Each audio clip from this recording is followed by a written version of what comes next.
వరలక్ష్మి వ్రతం పూజా విధానం. చాలామందికి వరలక్ష్మి వ్రతం ఎలా చేసుకోవాలో ఏంటి అని చాలా అపోహలు ఉంటాయి కదా. ముఖ్యంగా కొత్తగా చేసుకున్న వాళ్ళకి అనమాట ఈ వీడియో. ముందుగా 3-5 గుప్పిట్ల వరకు బియ్యం తీసుకొని బియ్యం అయితే వేసుకోవాలి. బియ్యం పైన పసుపు కొమ్ము ఒక కాయిన్ అయితే వేసుకోండి. ఒక పేట తీసుకొని 1 లేదా 2 వాటికి నీట్గా పసుపు బొట్లు పెట్టి పసుపు కుంకుమతో వాటిని అలంకరించుకోండి. తర్వాత కలశానికి ఒక చెంబు తీసుకోండి. చెంబులో బియ్యం వేయండి. బియ్యంలో తర్వాత పసుపు కుంకుమ ఒక రూపాయి కాయిన్ వేయండి. ఖచ్చితంగా కలశం ముంతకైతే పసుపు కుంకుమ కట్టాలి. తర్వాత 3-5 వరకు ఆకులు అయితే వేసుకోండి. ఆకులు వేసుకున్న తర్వాత మనం కలశానికి పెట్టే కొబ్బరికాయ ఉంటుంది కదండి, వాటిని నీట్గా పసుపు పెట్టుకొని బొట్టు పెట్టుకోండి. అలా అంత డెకరేషన్ చేసుకోవాల్సిన అవసరం లేదు. వీలైతే చేసుకోండి, లేదంటే నార్మల్గా కుంకుమ బొట్టు పెడితే సరిపోతుంది. తర్వాత బ్లౌజ్ పీస్ అయితే తీసుకోండి. ఆ జాకెట్ అనేది ఏ రంగుల్లో పెట్టాలి అంటే రెడ్ లేదా గ్రీన్, ఎల్లో, ఈ 3 రంగుల్లో ఏ రంగు పెట్టినా పర్లేదు. అమ్మవారికి ఇష్టమైనవి అయితే ఈ 3 రంగులు. తర్వాత అమ్మవారికి ఇష్టమైనవి గాజులు కదండి, గాజులు పచ్చ ఎరుపు రంగు గాజులు అయితే పెట్టుకోండి. అమ్మవారికి ఇష్టమైన అయితే చిట్ట గాజులు. నేనైతే చిట్ట గాజులు అయితే నాకు అందుబాటులో దొరికాయనైతే పెట్టాను. మీ దగ్గర ఉంటే పెట్టండి, లేకపోతే లేదు. తర్వాత కాసు తెలుసు కదండి, గోల్డ్ అయినా పర్లేదు. కాసు లేని వాళ్ళైతే పసుపు కొమ్మతో అమ్మవారి కలశానికి అయితే పెట్టండి. తర్వాత అమ్మవారికి ఇష్టమైన పువ్వులు పళ్ళు అన్నీ పెట్టండి. ముందుగా వినాయకుడిని అయితే తయారు చేసుకోండి. మనం తీసుకునే కుందులకి అయితే బొట్లు పెట్టుకొని పెట్టండి. వినాయకుడి గురించి తెలుసు కదా, ముందుగా వినాయకుడి పూజ అయితే ఖచ్చితంగా చేయాలి. వినాయకుడు తీసుకొని వినాయకుడిని అయితే అలంకరించుకోండి. తర్వాత మన దగ్గరలో ఉన్న పూజ సామాగ్రి మొత్తం సర్దుకోవాలి. ముందుగా పాలు అయితే పెట్టండి, పంచపర్వాణాలు అంటారు. తర్వాత ప్రసాదాలు ఉంటాయి కదండి, మనం ఏవి తయారు చేసుకొని అన్ని ప్రసాదాలు పెట్టండి. అన్నిటిపైన నీళ్ళైతే ఖచ్చితంగా చల్లండి. ఎందుకంటే మనం చాలా దిక్కుల తిరుగు తీసుకొస్తాం కదండి, అందుకనమాట. నేనైతే 11 రకాల ప్రసాదాలు అయితే తయారు చేసుకున్నాను. మీరే మీ స్తోమత తగ్గ మీరు ఎన్ని తయారు చేసుకుంటారో అన్నీ పెట్టండి. ఒకవేళ లేదు మేమైనా తయారు చేసుకుని లేదంటే పరవన్నంగా పెట్టినా పర్వాలేదు. మంచిగా ముందుగా ప్రసాదాలు పళ్ళు అన్నీ మనం పెట్టుకోండి. నాకైతే మా హస్బెండ్ చాలా హెల్ప్ చేశారు. ఆయన అయితే నేను తయారు చేసిన ప్రసాదాలన్నీ బౌల్స్లో అయితే వేశారు. ముందుగా అరిటాకు అయితే ఖచ్చితంగా పెట్టాలండి, అరిటాకులోనే ప్రసాదాలు పెట్టాలి. ఇప్పుడు నేనైతే చూసారు కదా, అరిటాకు పెట్టుకొని ఒక దగ్గర నుంచి పూజా సామాన్లు అంతా కలిసి సదురుకుంటూ ఉన్నాను. చూసారు కదా ఏమేమి తెచ్చానో. మీకు దగ్గరలో కానీ మీకు దొరికితే మొక్కజొన్న అండ్ చెరుకు ముక్క కూడా పెట్టండి. అమ్మవారికి ఇష్టమైనవి అయితే పసుపు కుంకుమ, ఖచ్చితంగా పసుపు కుంకుమ అయితే పెట్టండి. చాలా ఇంపార్టెంట్ పసుపు కుంకుమ గంధం అనేది అయితే. నేనైతే పసుపు కుంకుమ గంధం కూడా పెట్టాను. అమ్మవారికి చీరతో పాటు తాంబూలం కూడా ఖచ్చితంగా పెట్టాలి. చీరకి పసుపు కుంకుమ బొట్లు పెట్టుకొని తాంబూలం అయితే చీర పైన పెట్టండి. తాంబూలంలో ఏంటి పెట్టాలి అంటే ఆకు చెక్క, ఒక రూపాయి కాయిన్, ఒక 2 అరటిపళ్ళు అయితే పెట్టండి. ఏ ఫ్రూట్ అయినా పర్లేదు పెట్టండి.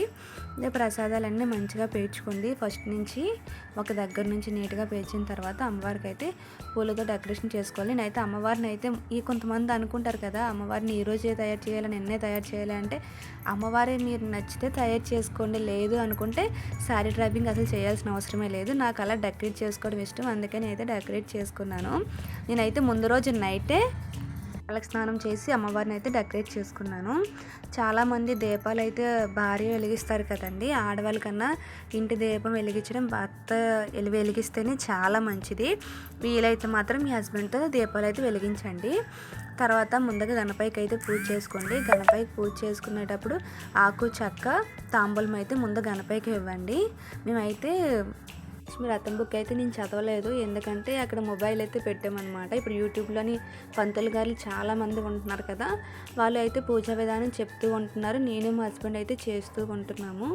ముందుగా గణపతి పూజ అయితే కంప్లీట్ చేసుకోండి. గణపతికి పసుపు కుంకుమ పూలతో అయితే పూజ కంప్లీట్ చేయండి. ఎందుకంటే మన వరలక్ష్మి వ్రతం అనేది బాగా జరగాలి, ఏ ఆటంకాలు రాకుండా చివరి వరకు ఉండాలని అయితే ముందుగా గణపతికి అయితే పూజ చేస్తారు. ముందుగా గణపతికి పూజ చేసిన తర్వాత అమ్మవారికి అయితే పూజ చేయాలి. తర్వాత కలశం పూజ అయితే చేయండి. ముందుగా కలశానికి అయితే మనం పూజ చేయాలి. తర్వాత మనం లక్ష్మీదేవి ఫోటోకి కూడా పూజ చేయాలి. కలశానికి అయితే పసుపు కుంకుమ అండ్ పూలు గంధంతో అయితే పూజ చేయండి. పూజ విధానం చూసారు కదా, ముందుగా వినాయకుడి పూజ అయితే కంప్లీట్ చేయండి. తర్వాత కలశం పూజ అయితే చేయాలి. కలశం పూజ అయితే కలశానికే చేయాలండి. కలశానికి ఎందుకంటే చేయాలి అంటే వరలక్ష్మీదేవి కలశంలోనే మనం ప్రతిష్ఠ చేస్తామన్నమాట. అందుకే కలశానికి మాత్రమే పూజ చేయాలి. పూజా విధానంలోని వరలక్ష్మి వ్రతం బుక్ అయితే ఉంటే మాత్రం బుక్ చదువుతూ పూజ చేసుకోండి. లేదంటే యూట్యూబ్లో చెప్పాను కదా, ఇలా పంతులు గారి పూజా విధానం చెప్తూ ఉంటారు, అలాగే చేసుకోండి. వరలక్ష్మి వ్రతానికి అయితే 108 మంత్రాలు అయితే ఉంటాయండి. అలానే చూస్తున్నారు కదా, మేమైతే కలశానికి అయితే పూజ చేస్తున్నాము. మీరు కూడా అలానే చేయండి. కలశానికి అయితే పసుపు కుంకుమ పూలతో అయితే పూజా విధానం అయితే చూడండి ఎలా చేసామో మీరు అలానే చేయండి. కొంతమంది దగ్గర బుక్ అయితే ఉండదు కదండి, వాళ్ళకైతే యూట్యూబ్లో మంత్రాలు ఉంటాయి, ప్లస్ గూగుల్లో కొట్టినా సరే మంత్రాలన్నీ దొరుకుతాయండి. అలా పూజ అయితే చేయండి. కలశానికి పూజ అయిన తర్వాత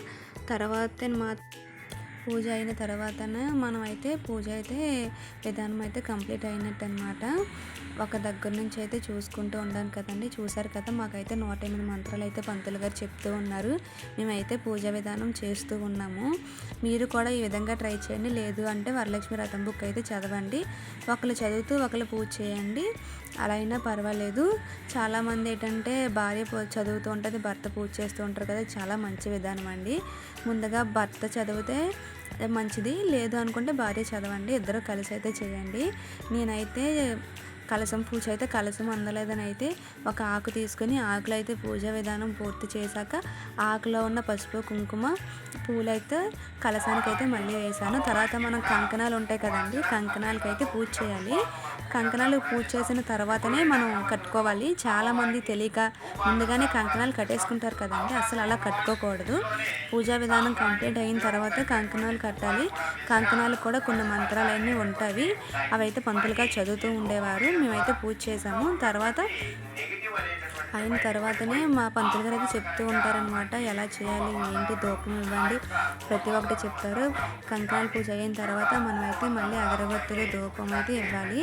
అది ఇచ్చిన తర్వాతనే కంకణాలు అయితే కట్టుకోవాలి. కంకణాలు అనేవి 9 దారాలు తీసుకుని తయారు చేసుకోవాలి. కంకణాలు ఎలా తయారు చేసుకోవాలి ఏంటంటే అని చాలామందికి ఉంటాయి కదా, వాళ్ళ కోసం అయితే చెప్తాను.